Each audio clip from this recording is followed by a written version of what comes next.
Então hoje, com a graça do Senhor, nós falaremos sobre a adoção, capítulo 12 da nossa confissão. Vamos ler esse capítulo rapidinho.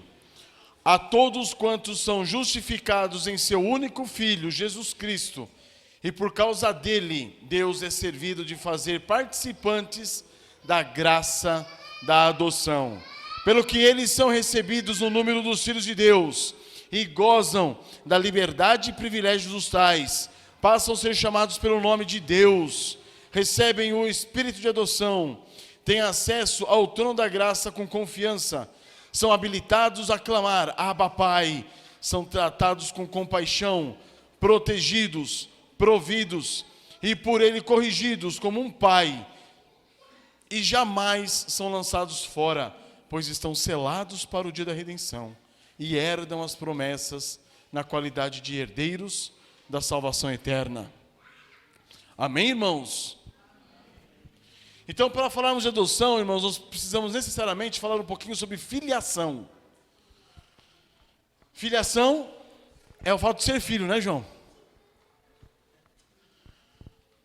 Então, em Lucas 3:38, nós lemos que Adão era considerado o quê? Filho de Deus.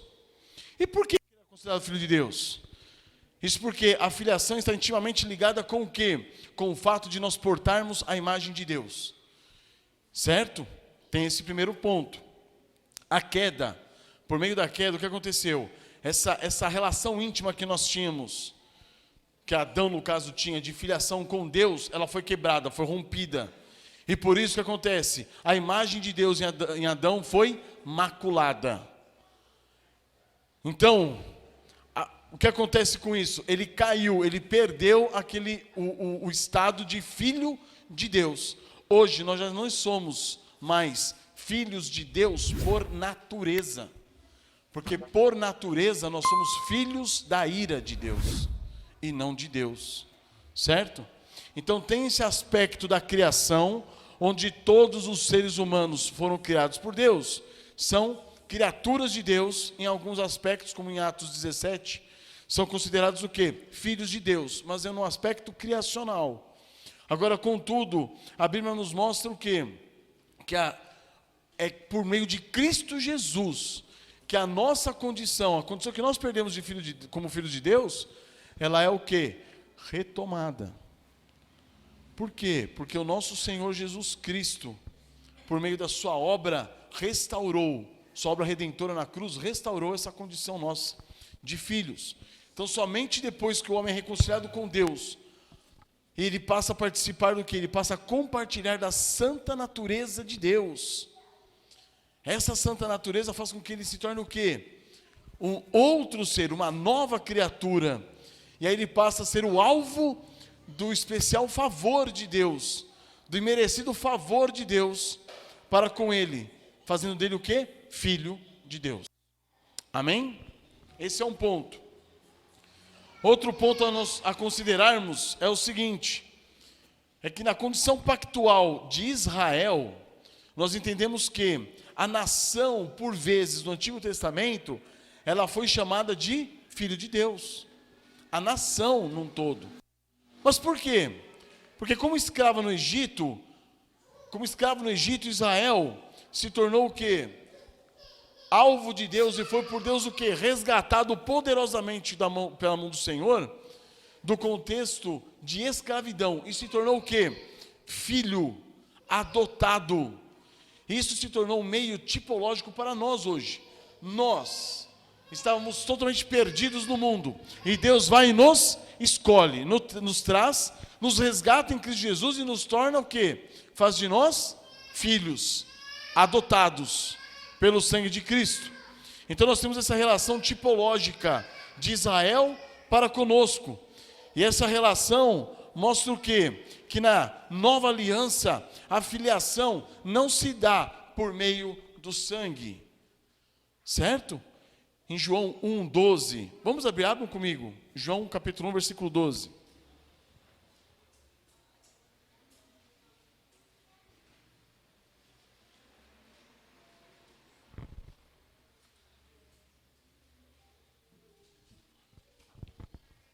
Em João 12 diz: mas a todos quantos o receberam, deu-lhes o poder de serem feitos filhos de Deus. A saber, aos que creem no seu nome, os quais não nasceram do sangue, nem da vontade da carne, nem da vontade do homem, mas de Deus. Então essa adoção agora, ela vai muito além do que meros privilégios físicos, temporais, que foram concedidos a Israel como uma nação adotada por Deus. Agora essa adoção da igreja, essa adoção coletiva em Cristo Jesus resulta o quê? Em bênçãos espirituais, bênçãos sublimes, bênçãos indizíveis, que envolvem o quê? Inclusive, a habitação do Espírito Santo em nós. E envolvem também o quê? A nossa herança, a herança eterna, que nós como santos teremos em Deus. Em Gálatas 4:4 diz: vindo, porém, a plenitude do tempo, Deus enviou o seu Filho, nascido de mulher, nascido sob a lei, para resgatar os que estavam sob a lei, a fim de que recebêssemos a adoção de filhos. E, porque vós sois filhos, enviou Deus ao nosso coração o Espírito de seu Filho, que clama: Abba, Pai. De sorte que já não és escravo, porém filho, e sendo filho também, herdeiro de Deus. Amém, irmãos? Então, após esse pequeno panorama, a gente pode entender o seguinte: a gente pode falar um pouquinho sobre a Ordo Salutis. Ordo Salutis é a ordem dos elementos e das doutrinas que compõem a cristologia soterológica. A ordem das doutrinas que compõem a doutrina da salvação é a Ordo Salutis. Então, no comentário da confissão de fé feito por Samuel Aldrin, ele afirma que aqui em João 1, 12 e 13, que nós acabamos de ler há pouco tempo, nós compreendemos o quê? Que o chamado e a regeneração de Deus para com o eleito, eles antecedem a adoção. Então, antes da adoção, vem o quê? Vem Deus chamando e regenerando o eleito. É por isso que nós lemos aqui, mas a todos quantos o receberam, o que foi isso? Foram chamados, receberam a Deus, a Cristo. Deu-lhes o poder de serem feitos filhos de Deus. Então, a partir daí, eles se tornaram capacitados a serem filhos de Deus, a saber, aos que creem no seu nome. Então, se esse chamado e essa regeneração como iniciativas divinas, né, é Deus que nos chama, é Deus que nos regenera, elas precedem a adoção, então, consequentemente também, a fé e o arrependimento, que são a resposta humana a esse chamado e a essa regeneração, né? A fé e o arrependimento que visam a justificação também precedem a adoção. Então é interessante isso daí, você pensar, calma aí, então em que momento cai a adoção? Em que momento da doutrina, da linha, né, lógica da doutrina, da sequência, da ordem da salvação, que é encaixada a adoção? Então, Samuel Aldrin diz que antes do chamado, antes da regeneração, antes da justificação, nós temos o quê? Nós temos a adoção. Antes da adoção nós temos, antes da adoção nós temos o chamado, a regeneração e a justificação. É por isso que na ordem que nós temos aqui, irmãos, olha que interessante. O que nós estudamos na semana passada com o irmãozão Ricardo? Justificação, não foi isso? Então a confissão de fé nossa, ela obedece essa ordem. Depois da justificação vem o quê? A adoção. Isso não difere do que muitos puritanos criam. Eles criam realmente que a adoção, ela é encaixada na Ordo Salutis entre a justificação e a santificação. É por isso que também o próximo capítulo que nós leremos com o pastor William na semana que vem, nós estudaremos o quê? Sobre a santificação. Então os puritanos pensavam dessa maneira também.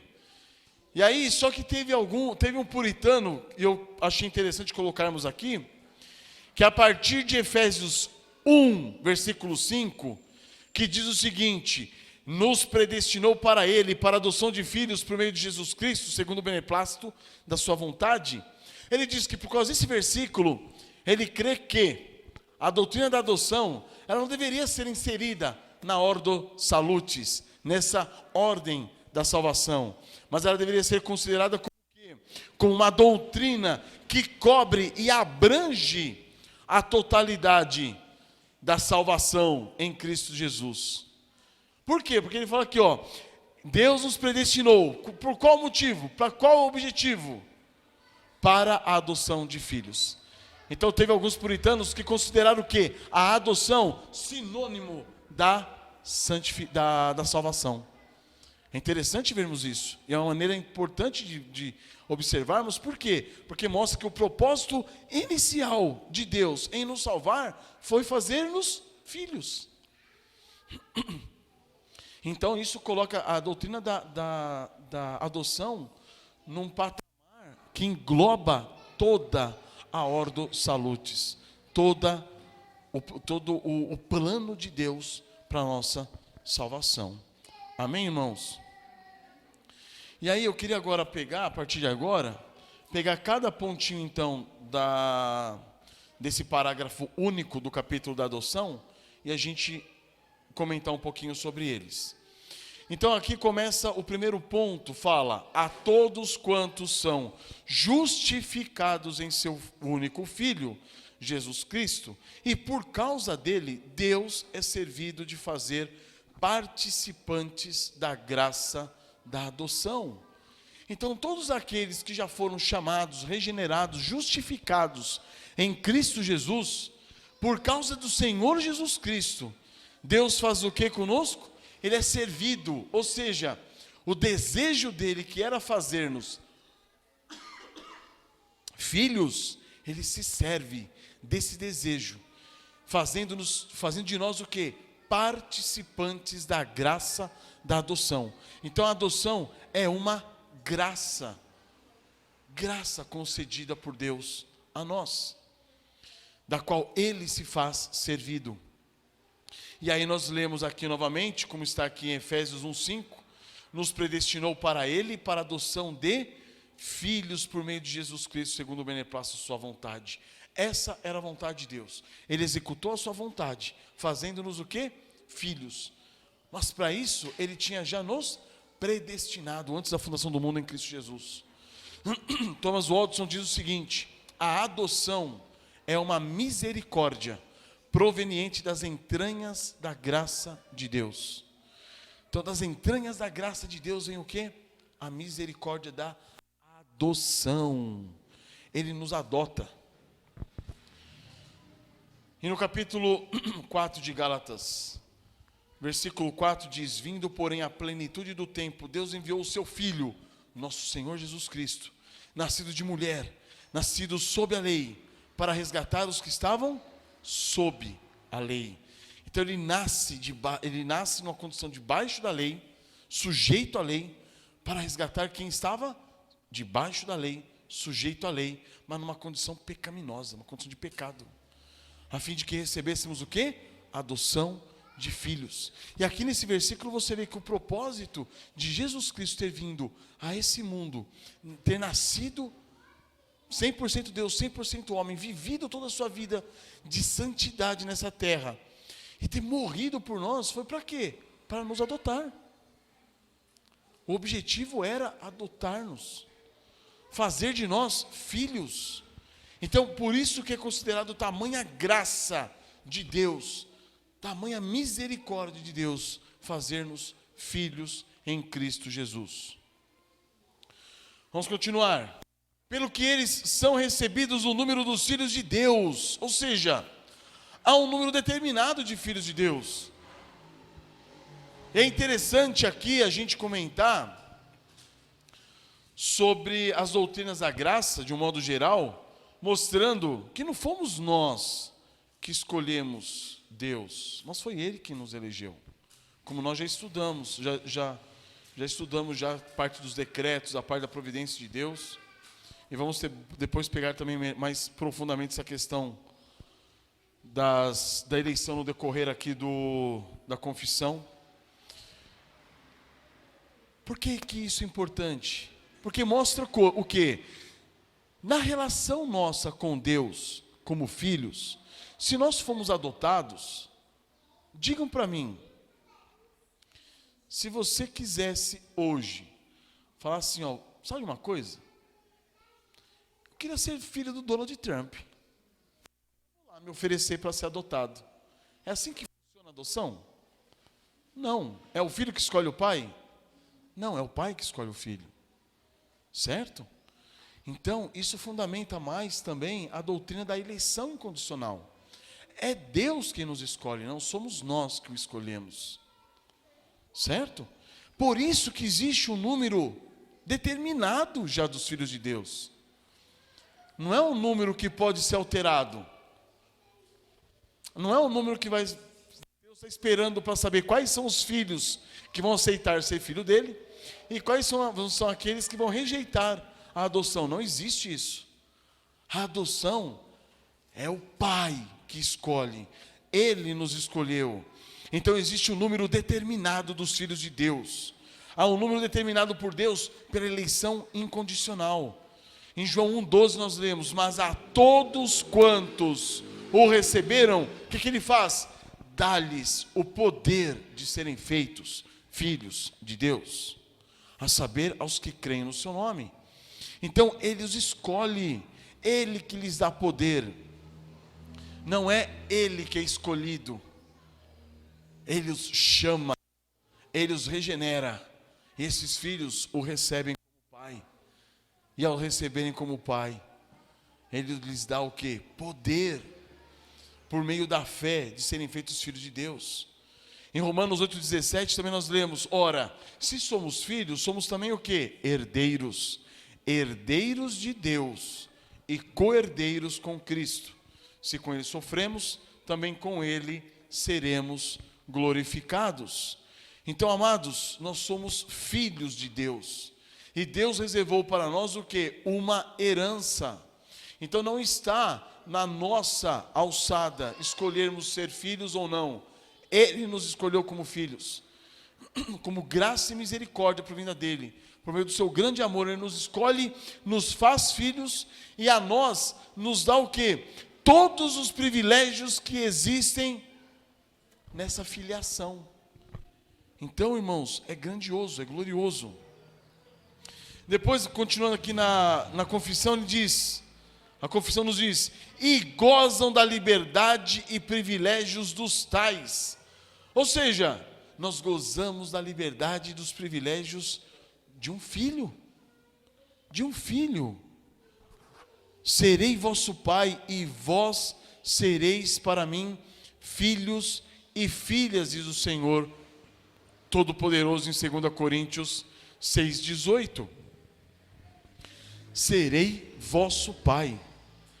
Então ele não fala assim, ó, vocês vão se tornar meus filhos e aí eu vou ser seu pai. Não, eu serei o vosso pai e aí vocês serão para mim filhos e filhas. Agora pensem o seguinte, quando nós gozamos da liberdade e dos privilégios como um filho, entendam que nós estamos gozando da liberdade e dos privilégios que Cristo Jesus tem diante de Deus. Ele não é o filho amado em quem Deus tem todo o seu prazer, em quem o Pai tem todo o seu prazer. Quando Ele nos justifica, Ele morre na cruz por nós e nos justifica. Cristo Jesus nos cobre com sua justiça, imputa-nos a sua justiça, e nós passamos a ser, diante de Deus, o quê? Filhos, justos, justificados. E o Pai tem em nós tanto prazer, quanto tem em Cristo Jesus o Senhor. Não pelos nossos méritos, não porque nós somos bonzinhos, mas porque Cristo Jesus nos imputou a sua justiça. É por isso que nos está reservado toda essa liberdade que um filho tem para com o Pai. O acesso está aberto. Nós temos liberdade total para irmos a Deus. Total liberdade, como um filho tem com o Pai. E essa total liberdade é que nos capacita a vermos não mais Deus como um juiz que está lá disposto a quê? A pegar um checklist e ir ticando, se você está indo bem ou está indo mal. Qual é a relação sua com o seu filho? Quem tem filho sabe como é a nossa relação com nossos filhos. Por mais rebeldes que sejam, por mais pecadores que sejam, por mais teimosos que sejam, o amor é para com um filho. É o amor de um pai para com um filho. Certo? Então, muitas vezes, nós podemos, por falta de fé, devido à incredulidade, nos levar e cair até em pecados, mas nós temos o quê? Um pai. Pai. Nós temos um advogado junto ao Pai Jesus Cristo justo, e nós temos o próprio Pai. Nós temos Cristo intercedendo por nós, Ele que nos deu a sua justiça, e nós temos o próprio Pai esperando por nós, com os seus privilégios filiais, de filiação, seus privilégios paternais. Então, amados, em Apocalipse 3,12 nós lemos: ao vencedor faloei coluna no santuário de meu Deus, e daí jamais sairá. Essa é a nossa condição como filhos. Feito uma vez filhos, acabou. Sabiam que a lei dos homens é assim? Se você hoje adotar uma criança, não existe brecha na lei para você desadotá-la. Vocês sabiam disso? Não existe. Uma vez a criança adotada, acabou, ela é sua. Ah, mas passou, eu tenho uma criança de 10 anos, passou 2 anos, não estou aguentando, o moleque é um demônio. Se vira. Na lei não existe brecha para você falar assim, ó, não quero mais. Isso é a lei dos homens, imagina a lei de Deus. Desistir, não quero mais, devolve a criança. Não existe. Nós fomos feitos filhos, e uma vez filhos, filhos eternamente. Essa é a bênção, irmãos. Gravarei também sobre ele o nome do meu Deus, o nome da cidade do meu Deus, a nova Jerusalém que desce do céu, vinda da parte do meu Deus, e o meu novo nome. O que nós fazemos quando adotamos uma criança? Por mais velha que ela seja, nós colocamos nela o quê? O nosso nome. Identificamos ela conosco. É isso que Deus faz conosco. Mas o mais incrível é que não para por aqui. O mais incrível é que quando nós adotamos uma criança, nós não conseguimos colocar na criança a nossa personalidade. Não é assim? Com o nosso filho natural puxa muita coisa de nós, não é isso? Puxa a nossa personalidade, nossas características, muitas vezes nossos medos, até mesmo os nossos pecados, né? Nossas tendências pecaminosas, os nossos filhos herdam de nós. Agora, quando você pega um filho adotado, você não sabe o que vem ali. Pode ser uma caixinha de surpresa. Você não sabe quem é a criança, como que é a criança, qual o temperamento da criança, como que será essa criança. Mas o impressionante é que depois da adoção vem o quê? A santificação. Nós não colocamos a impressão do nosso ser na nossa criança adotada, mas Deus coloca a impressão do seu ser nos seus filhos, transformando-os cada vez mais à imagem de Cristo Jesus. Amém, irmãos? Essa é a bênção. Então, esse colocar o nome dele em nós é o que? É identificarmos-nos com ele. E essa identificação é gloriosa. Essa identificação é preciosa. Porque faz de nós o que? Santos como ele é santo. E aí ele pode ordenar: sede santos, porque eu sou santo. E aí nós continuamos na confissão. Passam a ser chamados pelo nome de Deus e recebem o quê? O Espírito de adoção. Então em Romanos 8,15 nós temos: porque não recebestes o espírito de escravidão, para viverdes outra vez atemorizados, mas recebestes o espírito de adoção, baseados no qual clamamos: Abba, Pai. Então nós recebemos um espírito que dentro de nós é que clama: Abba, Pai. É interessante nós vermos isso, porque nem mesmo nós temos condições de ir até Deus e chamá-lo de Pai. Ele precisa colocar o seu Espírito em nós, para que esse Espírito clame, Abba Pai, e nos revele, nos mostre que nós realmente somos filhos dele. Então a questão da adoção, irmãos, diante da pregação que foi feita hoje de manhã, nós entendemos a adoção como o quê? Um dever nosso? É dever ser filho? Não. É o direito que nós recebemos de Deus em Cristo Jesus, de sermos chamados filhos de Deus. Só que também faz parte de você viver uma vida de modo íntegro e perfeito diante do Senhor, uma vida digna do Evangelho de Cristo Jesus, faz parte de você reconhecer que você é filho. Porque quando a gente não reconhece que nós somos filhos, nós estamos abrindo mão de uma bênção impressionante, que nos leva a uma intimidade maior com Deus, e passamos a viver uma vida medíocre. Ah, mas você foi regenerado? Fui. Foi salvo? Fui. Você foi adotado, sabia? Não. O meu relacionamento com Deus é como um relacionamento com um juiz. Você está vivendo uma vida medíocre, porque Ele não é mais o seu juiz, Ele é seu pai. E aí você não está se utilizando das bênçãos, da graça que tem em Cristo Jesus, irmãos. Então reconheçam que vocês foram o quê? Adotados. E esse favor, essa graça maravilhosa de Deus em Cristo Jesus, faz com que você se aproxime mais de Deus, tenha um relacionamento mais próximo, mais íntimo com Ele. Você pode sim chamá-lo de Abba Pai, papai, paizinho. Você está próximo dEle, está ligado a Ele. Nada mais está entre você e Deus. Você foi reconciliado com Deus, com seu Pai. A Aninha já está treinando com ele aqui. Paizinho.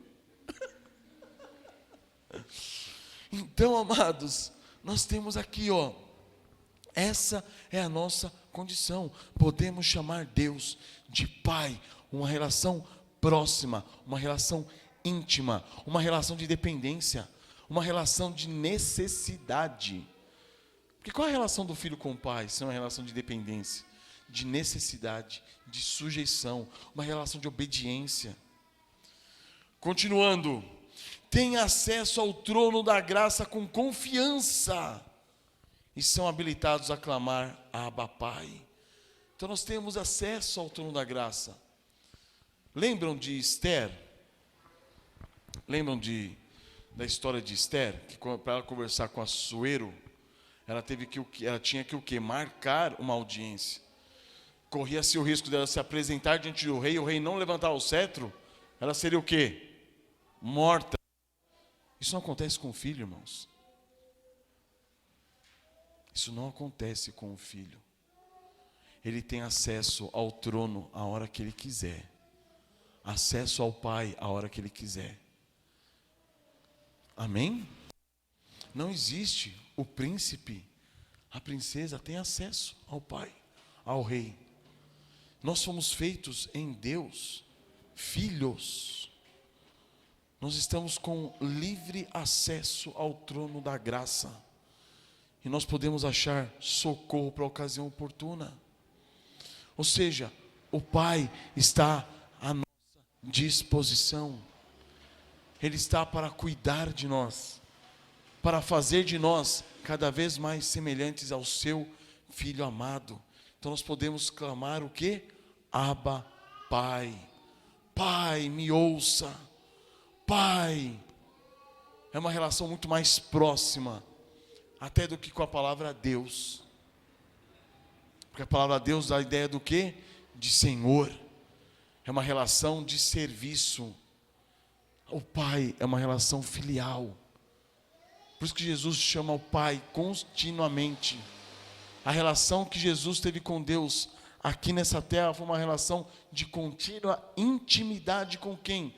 Com o Pai. E ele refletiu o quê? A glória do Pai. Ele falou para os discípulos: tanto tempo vocês têm andado comigo e não viram ainda o Pai. Quem vê a mim vê o Pai. É essa que deve ser a nossa relação. Quando nós vivemos, a nossa vida é Cristo, nós podemos o quê? Começar a refletir a glória do Pai. E desse modo, irmãos, é que nós passamos a ser o quê? Tratados com compaixão. Vamos ler Gálatas 4:6. É porque vós sois filhos, e porque vós sois filhos, Deus enviou ao vosso coração o Espírito do seu Filho que clama, Abba, Pai. Gálatas 4:6. Em Efésios 2:18, porque por Ele ambos temos acesso ao Pai em um Espírito. Então aqui mostrando a confiança que nós podemos da qual nós podemos nos utilizar para nos aproximar do trono da graça, e o Espírito que está dentro de nós que clama, Abba, Pai. Então nós podemos o quê? Com isso nós somos tratados com compaixão. Deus nos trata com compaixão. Ele não nos trata mais como um juiz. O juiz, ele é intransigente. Se a lei diz, faça A e você fez B, perdeu, dançou. Você vai ser o quê? Condenado, vai ser julgado e condenado. Você quebrou a lei, você transgrediu a lei. O Pai não. O Pai, ele age com compaixão. Ainda que seja por meio de disciplina, a disciplina é um ato de compaixão. Irmãozão Ricardo. A gente vê isso na parábola do filho pródigo, né?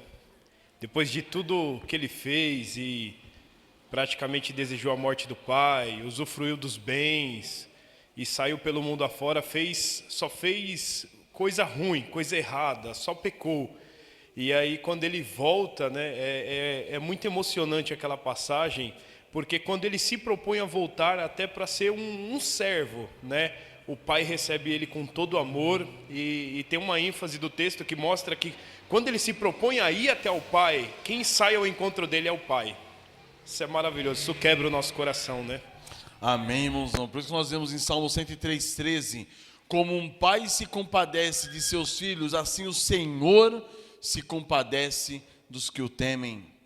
Então a compaixão, a nossa tendência quando nós caímos em pecado é o quê? Se afastar de Deus. Loucura. Quando nós pecamos, nós devemos ir até Deus, ir até o Pai e falar: Pai, pequei, tem misericórdia de mim, pecador. Essa é a nossa relação com o Pai. E além de sermos tratados com compaixão, nós somos por Ele protegidos. Em Provérbios 14:26 diz: no temor do Senhor tem o homem forte amparo, e isso é refúgio para os seus filhos. Em 1 Pedro 5:7 diz: lançando sobre Ele toda a vossa ansiedade, porque Ele tem cuidado de vós. Então, apesar de nós não enxergarmos isso, Ele está cuidando de nós. Muitas vezes nós não vemos isso, mas Ele está cuidando de você. Agora, por que você vai manter a ansiedade? Se Ele tem cuidado de você, descanse nele. É essa a relação de um filho para com seu pai. É essa a relação que nós desfrutamos quando nós temos nossos filhos. Não é isso? Muitas vezes está passando por dificuldade financeira, está desempregado, está doente, e o filho está lá, pulando no seu pé. Aí você olha para a criança e fala assim: se soubesse o que te espera, pequeno. Se você soubesse. Mas está lá contente, feliz da vida. Por quê? Porque ele está olhando para o pai, ele não está olhando para a circunstância. A circunstância não importa para ele. Não é isso? O que importa é o quê? Meu pai está aqui, acabou. E nós? Essa relação nós precisamos ter com o pai. Uma relação de confiança, sabendo que Ele está cuidando de nós. Por isso nós podemos lançar sobre Ele a nossa ansiedade. Como disse o pastor hoje cedo, não é uma confiança cega. Sabe aquele negócio do tipo, ó, pulo ou não pulo? Será que se eu pular eu vou conseguir voar? Você está viajando? Você está imaginando que você vai voar? Não vai acontecer isso. Então não é uma confiança cega, não é uma confiança imaginária. É uma confiança do tipo, lance sobre a sua ansiedade, porque Ele está cuidando de você. Você com ansiedade ou sem ansiedade, você vai ser cuidado por Ele. Então se você está sendo cuidado, você está sendo cuidado por Ele. Então se você está sendo cuidado por Ele, lance sobre Ele a sua ansiedade. É essa a relação. Não é uma relação, Lance sobre ele a ansiedade e confie que ele vai cuidar de você. Não, ele está cuidando de você. E ele cuidando de você, agora você pode lançar sobre ele a sua ansiedade. Para que ter ansiedade? Não é isso? Para que ter depressão? Para quê? O Senhor cuida de nós. Depois, nós somos por ele o quê? Providos. A providência de Deus em nosso favor. Em Hebreus 12, 6 diz: porque o Senhor corrige a quem ama e açoita a todo filho a quem recebe. Então, a providência de Deus, ela é também por meio da disciplina. Certo? Ele corrige-nos, ele nos açoita. Por quê? Porque somos filhos. Ele nos disciplina. Depois eu vou entrar melhor nesse ponto. Mas ele conduz, ele concede a nós toda a sua provisão. Tudo aquilo da qual necessitamos, ele nos concede. Olha lá, e por ele, nós somos corrigidos como por um pai. Ele nos corrige, irmãos. Ele nos disciplina. E nós jamais seremos lançados fora. Então, como um pai, ele nos corrige, ele nos ama, nos açoita. E nós jamais seremos lançados fora. Abram comigo em Isaías 54, 8 e 9.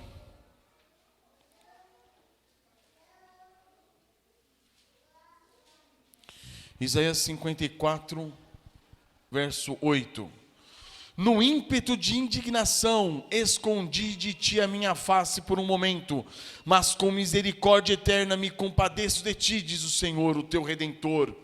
Porque isso é para mim como as águas de Noé, pois jurei que as águas de Noé não mais inundariam a terra, e assim jurei que não mais me iraria contra ti, nem te repreenderia. Ou seja, jamais seremos lançados fora. Uma vez feitos filhos, seremos continuamente filhos. Aqui está falando o quê? Da relação com as águas do dilúvio. A relação naquele momento era daquele povo com um Deus criador, um Deus juiz. Agora, nessa profecia de Isaías, aponta a nossa relação com quem? Com o nosso Redentor, com o nosso Pai, com aquele que nos tirou da terra do Egito e fez de nós o quê? Seus. Nos tirou da garra do pecado e fez de nós o quê? Seus filhos. O Senhor não rejeitará para sempre, irmãos. Está escrito em Lamentações 3:31. Então podemos passar por alguns momentos do quê? De correção, de disciplina, mas jamais de rejeição. Amém? Pois estão selados para o dia da redenção. Nós estamos selados para o dia da redenção em Cristo Jesus.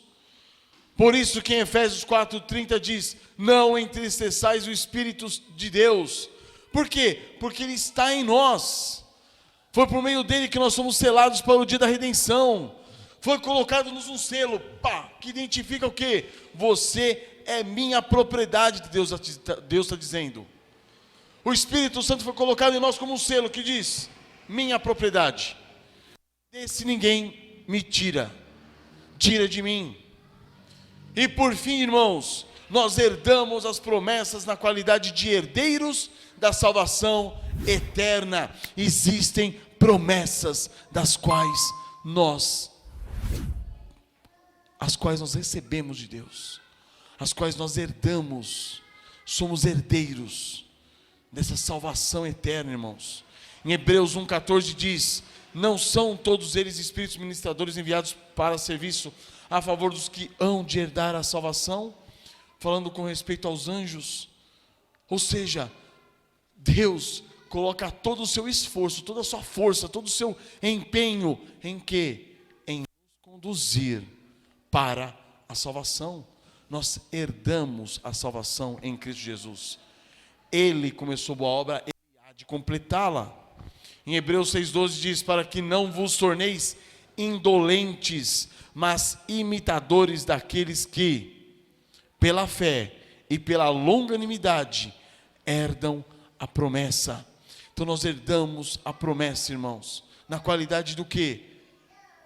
De herdeiros da salvação eterna em Cristo Jesus. Isso já é nosso. Quando nós cremos, quando nós compreendemos a obra de Cristo realizada em nosso favor, nós temos segurança em Deus. Por que segurança?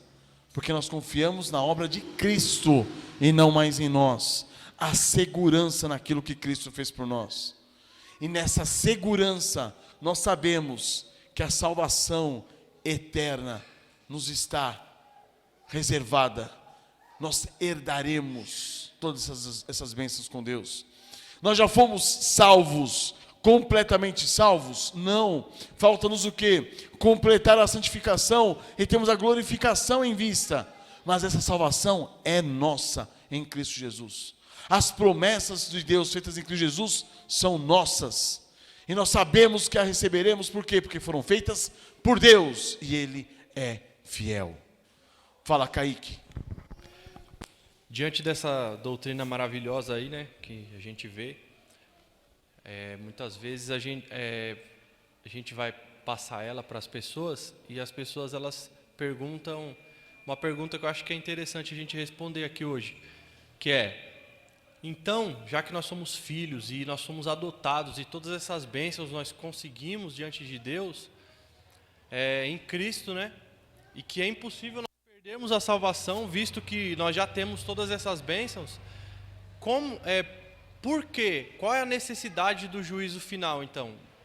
Do dia em que Deus reservou para o julgamento das nações. Porque você é filho, não é um cidadão simplesmente. Deus é seu pai, não é seu juiz. Só isso? Pergunta, né?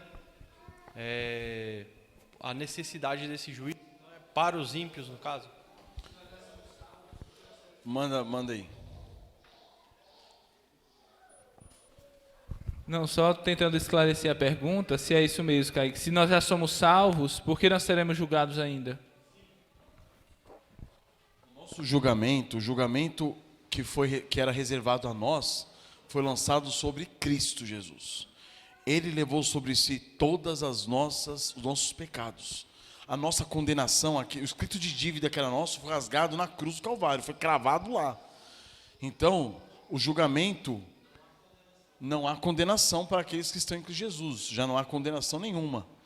Então, o julgamento não cabe a nós. Nós estamos o quê? Aguardando a herança que nos está reservada. Nós não estamos aguardando um julgamento, certo? Lógico. A Bíblia fala também do quê? De galardão, da questão dos nossas ações serão julgadas, né? Serão levadas, isso. Então, mas isso daí é um outro aspecto. A questão nossa em Cristo Jesus é que nós somos o quê? Hoje, filhos. E como filhos, nós estamos esperando o quê? A conclusão dessa adoção. Certo? Quando seremos adotados.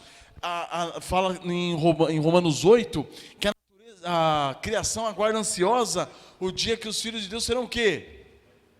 Adotados.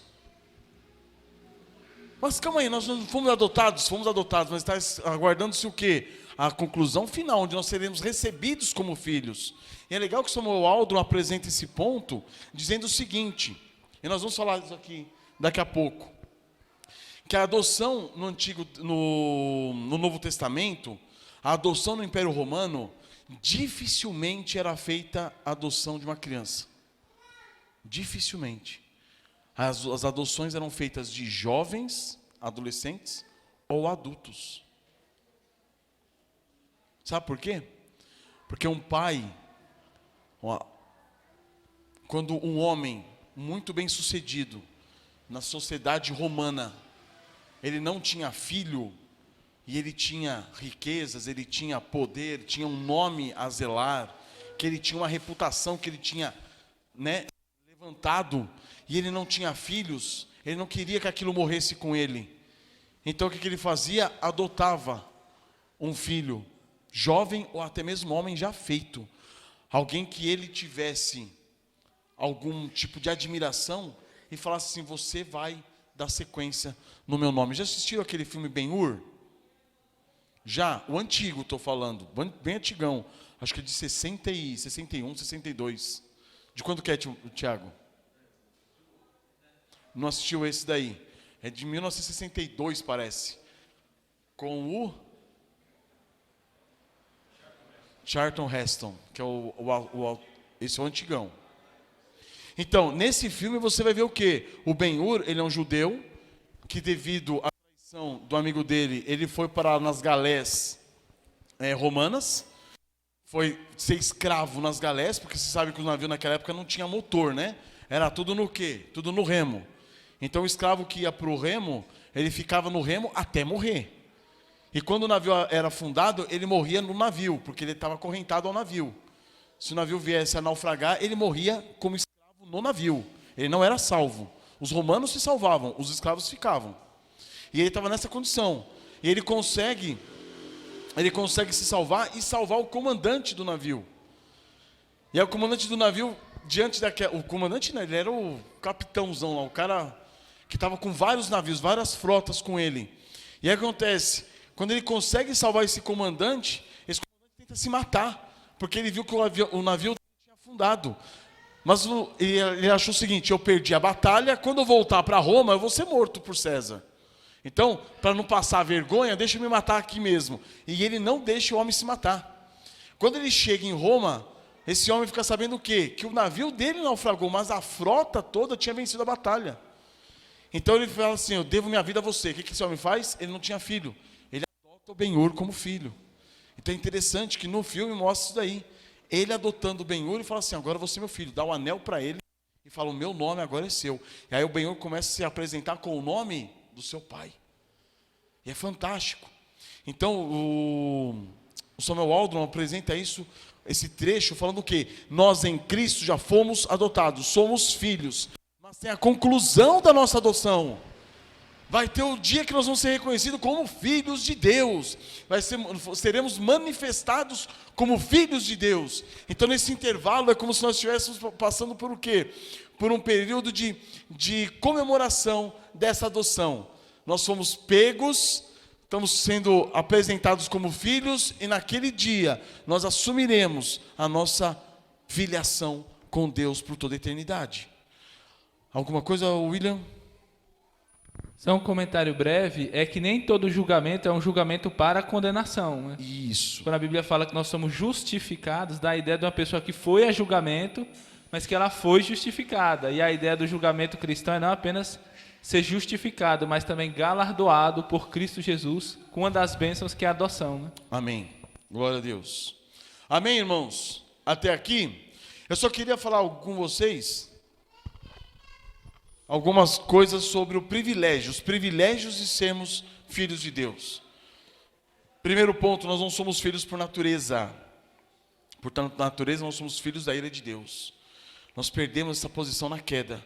Então a adoção só nos é possível para o quê? Por meio da eleição de Deus. Ele nos escolhe. Ele nos elege. Então, por graça, Deus nos faz o que conosco? Nos introduz a todos os privilégios e bênçãos que pertencem, de pertencermos a essa família, a família de Deus, estabelecendo conosco o quê? Essa relação filial, próxima, íntima, de maneira que nós respondamos como filhos em amor, em obediência, em sujeição, confiante dependência, buscando em todas as nossas dificuldades, todas as nossas necessidades, certo? Para essa vida e para a vida por vir. Como um filho busca o quê? A seu pai. Essa é a nossa relação com Deus, irmãos. Entendam, se o pai te dá uma ordem e você não consegue cumpri-la, você vai pedir para quem cumprir para você? Para o vizinho? Vai pedir ajuda para quem? É para o seu pai. É para o seu pai. Então nós devemos o quê? Nas nossas necessidades, quer nossas necessidades aqui, nessa terra, quer nossas necessidades espirituais, corramos para o Pai. pedindo auxílio a Ele. Ao nascermos de novo, irmãos, é Deus quem nos livra do quê? Da escravidão, da família de Satanás. Nós estávamos nessa família, nesse reino de trevas, o império das trevas. E Ele faz o quê? Nos transporta, nos transfere por misericórdia para a sua própria família. Ele nos chama do quê? De filhos, e nos dá o seu próprio nome. E assim nós somos o quê? Transportados de uma condição de pecado e de miséria para um estado do quê? De excelência e dignidade em Cristo Jesus. Thomas Watson diz o seguinte: exigiu-se muito de Deus para pegar um pouco de pó e fazer uma estrela. Mas exigiu-se muito mais de Deus para pegar uma pequena porção de barro de pecado e adotá-lo como seu herdeiro. Fantástico, né? Nós nos enxergarmos como um pedaço, um pouquinho de barro, uma porção de barro, o qual Ele faz o quê? Seus herdeiros. Então, amados, na época do Novo Testamento, como nós já vimos, a adoção era feita no quê? Na idade adulta, ou na adolescência, e não na infância. E é isso que é interessante. Quando eu citei para vocês esse caso aí do Ben-Hur, né? Do cinema. Quando você percebe, da literatura na realidade, Ben-Hur é literatura internacional. Quando você pega esse caso, você vai ver o seguinte: aquele homem adotou aquele escravo, mas com um propósito. Ele tinha um propósito. Existia para ele uma vantagem. Que era o quê? Perpetuar o seu nome. Deus nos adota com que vantagem? Que vantagem há nele em nos adotar? Nenhuma. Nenhuma. Aquele homem foi adotado, como já disse, e ele só tinha o nome do seu pai. Natureza nele, não esquece. Criação, ele já era homem formado. Então, no contexto do Novo Testamento, era só o nome que era passado. E aquele homem tinha que prezar o quê? Pelo nome e pela reputação que ele tinha recebido dessa nova família. E nós recebemos um nome. Mas nós recebemos também o quê? A natureza divina. Então, amados, essa relação de adoção para conosco é muito grande. É a maior de todas as bênçãos que nós podemos ter. Sermos feitos o quê? Filhos do rei. Pertencemos o quê? À família real. Sermos herdeiros de Deus e co-herdeiros com Cristo Jesus. Isso é mais assustador ainda. É mais maravilhoso ainda. Sermos herdeiros de Deus já é algo intransponível, a gente não consegue imaginar. Não dá. Agora, sermos co-herdeiros com Cristo, isso quer dizer que nós somos feitos o quê? Iguais a Ele. Olha o que Jeremiah Burroughs diz para nós. E aqui a gente conclui essa questão dos nossos privilégios. Ele diz: eu digo que o que quer que tu sejas no mundo, Jesus Cristo não é herdeiro de mais do que aquilo em que te interessas. Tu és tão certo da tua salvação e da glória, quanto é certo que Jesus Cristo será feliz para sempre. Se Ele será feliz para sempre, seremos felizes para sempre com Ele. E Ele continua: porque tu és um co-herdeiro de Jesus Cristo. Você sabe que quando os homens são co-herdeiros, o título de um é tão certo como os dos outros. Ser co-herdeiro com Cristo é ter com Ele o mesmo título que Ele tem, de filho, de herdeiro. Tudo que é digno a Ele, tudo que foi reservado para Ele, foi reservado para nós nele. É grandioso demais, irmãos. E Ele continua: se você for apenas um co-comprador com alguém, você terá um tão legítimo direito àquela terra ou àquela casa como essa pessoa. Sempre, porém, é mais ser co-herdeiro do que ser um co-comprador. O direito de herança é melhor e mais nobre do que o direito de propriedade. Olha que fantástico. Você juntou-se com uma pessoa e você dividiu o valor de um bem e vocês compraram juntos aquele bem, vocês dois têm direito àquele bem. Mas muito mais é ser herdeiro do que ser um comprador. Tudo mais é ter direito de herança, muito mais direito de herança do que direito de propriedade. Ele conclui dizendo: quem pode expressar a consolação que enche e encanta a alma, a consolação que existe na verdade de que o mesmo Deus, que é o Deus de Jesus Cristo, é o meu Deus, e o mesmo Pai, que é o Pai de Jesus Cristo, é o meu Pai. Amém, irmãos? Isso é grandioso demais, irmãos. E para concluirmos, eu queria falar dos deveres que nós temos como filhos. E aqui eu vou fazer um apanhado rápido, tem bastante coisa aqui, mas eu não vou fazer um apanhado rápido aqui. Quais os deveres que nós temos como filho? Primeiro, confie em seu pai quanto a cada uma de suas necessidades. Se ele é teu pai e você é filho adotado, confie nele cada uma de suas necessidades. Cada uma. Já perceberam quantas vezes, diante das dificuldades e necessidades, você recorre ao Senhor Deus em oração? Isso é vergonhoso para nós, irmãos. Lance sobre ele a sua ansiedade, porque ele tem que cuidar de você.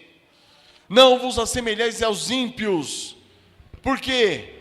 Porque eles acham que com eles, dependendo deles, vão resolver as coisas. Agora, o nosso Pai sabe do que nós necessitamos, mesmo antes de pedir a Ele.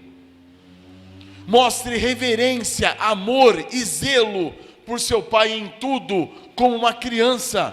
Então nós, como filhos, devemos o que ao nosso Pai? Demonstrar o que? Amor, zelo, reverência. Ora, se invocais como Pai aquele que, sem acepção de pessoas, julga segundo as obras de cada um, portai-vos com temor durante o tempo da vossa peregrinação, Pedro está falando, em 1 Pedro 1,17. Então, amados, honremos o nosso Pai, reverenciemos a Ele, tenhamos amor por Ele, zelo por Ele. Isso é demonstrado como? No nosso relacionamento com Ele, no nosso relacionamento com os nossos irmãos, nosso relacionamento com a igreja. Mostre isso, porque você é filho. Sujeite-se a seu pai em toda providência. Ou seja, Ele determinou o que Ele tem para você. Ele providencia tudo o que é necessário para você. Confie nele, sujeite-se a Ele. Então, amados, em Hebreus 12:4 diz: ora, na vossa luta contra o pecado ainda não tendes resistido até o sangue, e estáis esquecidos da exortação que como a filhos discorre convosco. Filho meu, não menosprezes a correção que vem do Senhor, nem desmaies quando por ele és reprovado, porque o Senhor corrige a quem ama e açoita todo filho a quem recebe. Ou seja, não se desfaleça diante do Senhor, não desmaies. É Ele que está te provando, é Ele que está te disciplinando. Sujeite-se à providência de Deus. Ele providencia tudo o que é necessário para nós, para as nossas necessidades físicas, espirituais, para a nossa disciplina inclusive. E aí ele continua: é para a disciplina que perseverais. Deus nos trata como filhos, pois que filho há que o pai não corrige? Mas se estáis em correção de que todos se têm tornado participantes, logo sois o quê? Bastardos e não filhos. Irmãos, se você não estiver sendo disciplinado, se assuste. Você é bastardo, você não é filho, porque o filho é disciplinado. Glorifique ao Senhor pela disciplina que Ele tem exercido sobre você. Glorifique ao Senhor pelo açoite que está vindo sobre suas costas. Glorifique a Ele pelas varadas que Ele está mandando para cima do seu lombo. Glorifique, porque isso é prova de que você é filho, você não é bastardo. Em Miqueias 7:9 diz: sofrerei a ira do Senhor, porque pequei contra Ele, até que julgue a minha causa e execute o meu direito. Ele me tirará para a luz, e eu verei a sua justiça. Olha a profecia de Miqueias, mostrando o que? Que em Cristo Jesus, o nosso direito está garantido. Você não tem direito em si mesmo, tem direito em Cristo Jesus. Em Cristo Jesus Ele nos trará para a luz e veremos a sua justiça. Outro ponto, obedeça e imite a seu pai. Ame os que levam a sua imagem. Então, irmãos, em Efésios 5:1 diz, Paulo, sede meus imitadores. Sede, pois, imitadores de Deus, como filhos amados. Imitem a quem? A seu pai. Imite a seu pai. Como que é a relação nossa com o nosso pai? Nosso pai carnal, não é isso? Nós como filhos não queremos fazer como nossos pais fazem? Então imite a seu pai. Faça como ele. Em João 13 fala que nós seremos reconhecidos como filhos de Deus, como quê? De que modo? Seremos reconhecidos como discípulos de Cristo, de que modo? Amando-nos uns aos outros. Então obedeça e imite seu pai, e ame os que levam a imagem de Deus. Ame os irmãos, tenha um relacionamento com os irmãos, tenha proximidade com os irmãos, preocupe-se com os irmãos, vivam com os irmãos de união. É essa a relação que está falando aqui. Outro ponto, resistam a tudo quanto os impeçam de fruir com alegria a graça do Pai, pela qual Ele os adotou. Aqui, irmãos, tem uma lista de pecados que deveríamos, o quê? Lutar contra. Murmuração, ficar reclamando da vida, questionamentos, ficar questionando o Pai. Vários são os pecados, irmãos, que nós devemos o quê? Resistir. Para quê? Para que nós possamos fluir com alegria aquilo que a graça do Pai trouxe a nós. Então, meus queridos, em João 9,4 diz, é necessário que façamos as obras daquele que façamos as obras daquele que me enviou, enquanto é dia, a noite vem quando ninguém pode trabalhar. Ou seja, trabalhe para o reino de Deus. Trabalhe, resista a tudo aquilo que vai te impedir de trabalhar pelo reino de Deus, que vai te impedir de se envolver com o corpo de Cristo, a igreja. Resista a isso, porque você é filho. Engaje-se na obra do Pai, engaje-se nessa obra. É necessário que façamos a obra do Pai, é necessário, engaje-se nisso, viva para Ele. Nós vimos de manhã hoje, viva de modo digno do Evangelho de Cristo Jesus, viva como Cristo Jesus viveu nesse mundo, como? Em total submissão ao Pai. Ele foi enviado pelo Pai, ele estava sujeito ao Pai, submisso ao Pai, sofrendo tudo o que ele sofreu, como? Em sujeição ao Pai. E por fim, irmãos, alegre-se por estar na presença de seu Pai. Nós estamos na presença do Pai, irmãos. Nós nos reunimos como igreja diante do Pai, pelo nome de Cristo Jesus, nosso Senhor. Alegre-se por isso. Em 1 João 1, versículo 3 diz, o que temos visto e ouvido, anunciamos também a vós outros, para que vós igualmente mantenhais comunhão conosco. Ora, a nossa comunhão é com o Pai e com o seu Filho Jesus Cristo. Estas coisas, pois, vos escrevemos para que a nossa alegria seja completa.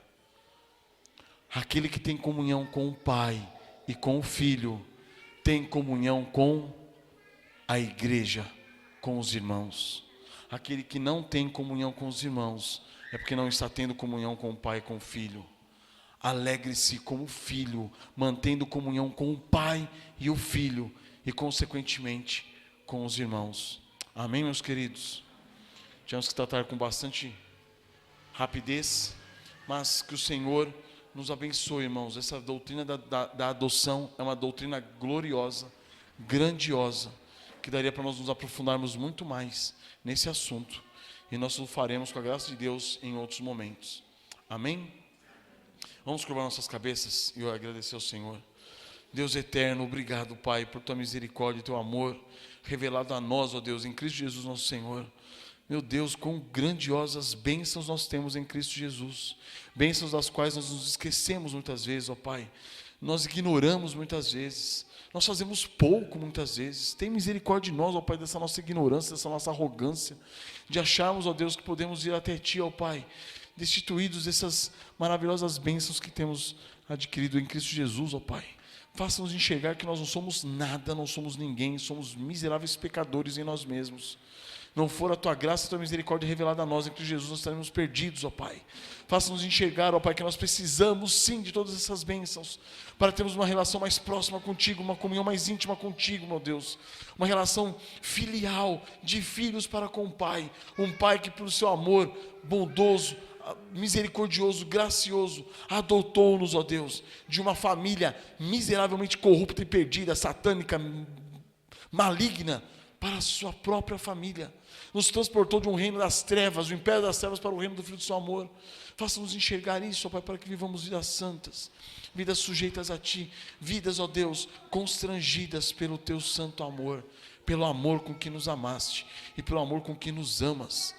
Ó Pai, abra os nossos olhos para que vejamos as bênçãos que temos em Cristo Jesus, de modo que possamos nos render completamente a Ti, ó Pai, tendo uma fé sólida, uma fé firme nessas benditas promessas, pois sabemos que elas serão cumpridas, pois foram feitas em Cristo Jesus nosso Senhor. A Ti louvamos por tudo, Pai, em nome do Senhor Jesus nós pedimos e agradecemos. Amém, Senhor.